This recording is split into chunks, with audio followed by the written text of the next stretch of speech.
I recently got my hands on this, a Nissan 350Z from one of my favorite movies of all time, The Fast and the Furious Tokyo Drift.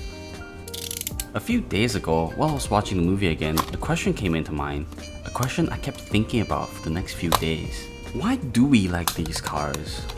Why do we feel a connection to them when they're just a background prop?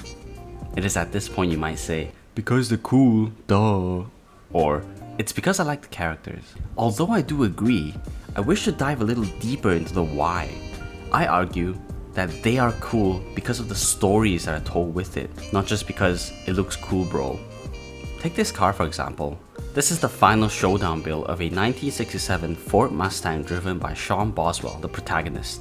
It is a perfect representation of the growth that Sean experienced throughout the whole movie.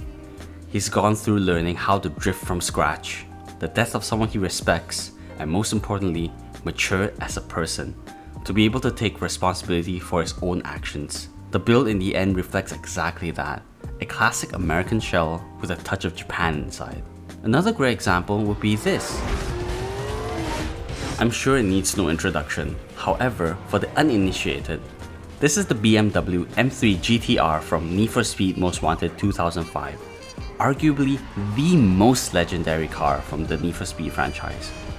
A car that has lived rent-free in a lot of people's heads, I'm sure, putting a smile on your face every time its iconic gear whine is heard. But looking objectively at the time spent in game, we almost never drive this car at all. Why is it such a legendary car, even today? At the start of the game, when you're at the top of the world, it is your ride. And when Razor climbs out the most wanted list, it is his ride. This car represents the top, the peak, the absolute best. It also represents the hard work that was put into being the best. The fact that it is based on a race car that won 7 races in real life didn't matter as much compared to what you, the player, experienced while chasing back what is rightfully yours. Then take for example, this, the Honda Civic EG. Car culture nerds might talk your ears out about this car being the most iconic car on planet Earth or whatever, but believe me when I say this. I had to look the car up on Fast and Furious Wiki just to find out what scene this car is even from. This is Hector's car in the Fast and the Furious movie. It only appeared for a very short time in the movie. Despite being a popular franchise, it wasn't part of the story. It did not live through the ups and downs that the characters did, and precisely because of that, the car is forgettable.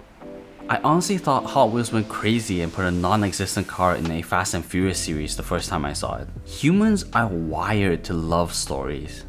We experience narratives that are told as if it were our own. For centuries, passages have been passed down from generations to teach you about life, art, and science.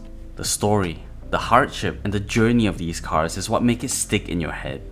I'm sure you still remember the car that brought you to victory in Need for Speed Most Wanted. The car that you used right before the final chase. Why is that? It grew with you.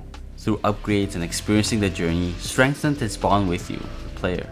This is precisely why, more than 2 decades later, the car is still deeply buried in your mind. What I'm trying to say is this. There are stories waiting to be lived inside each and every one of your toy cars. They do not need to be legendary by themselves to gain an audience with you. You did buy them because you liked them, didn't you? They can be sentimental, to you and you only. What's your first Hot Wheels car? What happened to it? What memories do you have of it? A good thought experiment is to ask yourself this.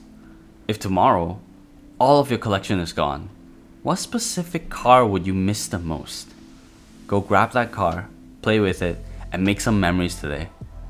Thanks for watching. We'll see you next time. I